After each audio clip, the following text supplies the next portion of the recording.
binder, the card is quick. If you catch the black eye, you catch the trick. Hi, I'm Carolyn Souza from Battaglia, Solon. And this afternoon, I'll be reading the biography of Harry Belafonte by Belafonte.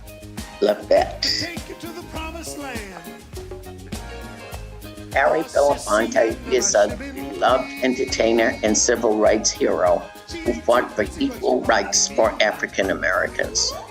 Harold George Belafonte was born on March 1st, 1927 in Harlem, New York. His parents called him Harry.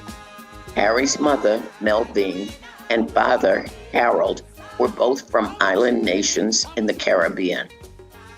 But when Harry was a little boy, they lived in the big, busy city. His mother worked as a house cleaner, and his father worked as a cook on a ship. When Harry was about 9 years old, he left Harlem to live with his grandmother in Jamaica. There, Harry discovered an upbeat, joyful kind of music called calypso. Life in Jamaica was different from the fast-paced life of Harlem. At night, Harry would often climb a mango tree. While snacking on the fruit, he would listen to the calypso music ringing through the streets below as he stared up at the bright stars. When Harry was a teenager, he moved from Jamaica back to New York to live with his mother. Life in New York seemed unfair. African American people were not treated as equal citizens. They were not allowed to stay at the same hotels, eat at the same restaurants, or even attend the same schools as white people. Harry's mother believed that everyone should be treated the same.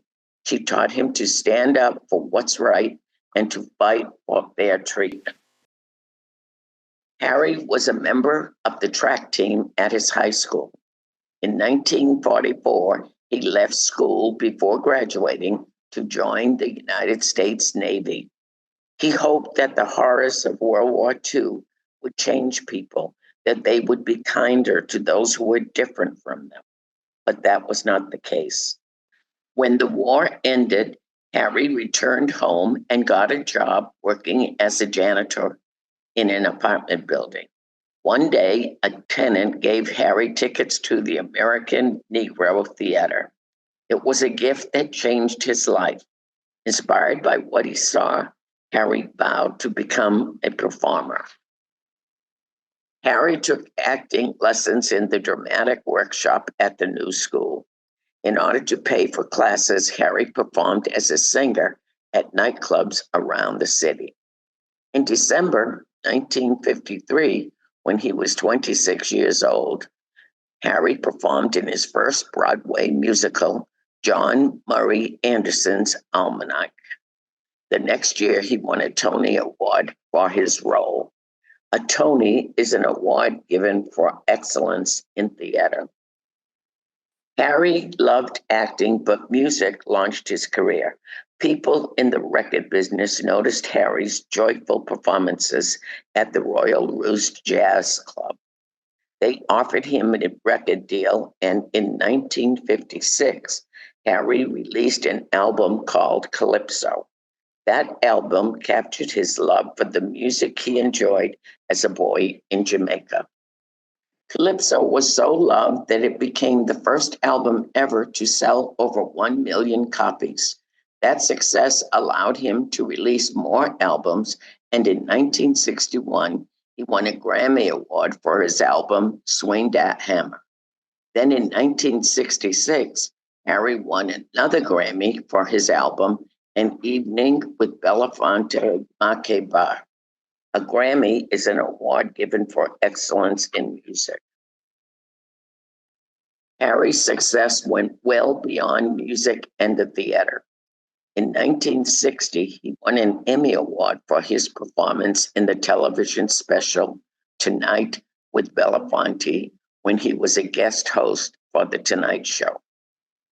Harry became the first African American to win an Emmy. His career was soaring, but he wanted to do more to help people. Harry decided to use his fame to inspire others to change the world.